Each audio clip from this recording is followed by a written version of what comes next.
Okay, Mr. Geislard here, and we're going to take a look at this question dealing with the system of equation and solving them using the RREF. So, let's start by reading the question. Dalton has 11 bills, all 10s and 20s, that total $150. How many of each bill does he have? Well, we're going to start off by writing the equation. We know there's 11 bills, so X, the number of $10 bills, plus y, the number of $20 bills, has to equal the total number of bills, which is 11. We know the value of that is $150. Well, the value of each $10 bill is $10, the value of each $20 bill is $20, and the value of all the money together is $150. So that's our system of equations.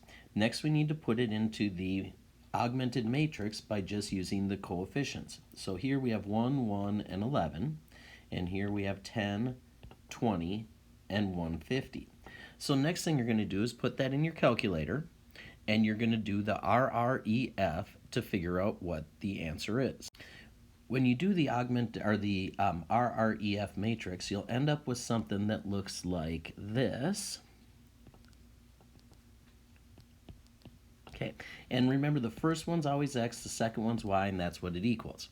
So since we have in the top row, we have 1x, 0y equals 7, or just x equals 7. That's the number of $10 bills. And down here, we have 0x and 1y equals 4, and that's the number of $20 bills.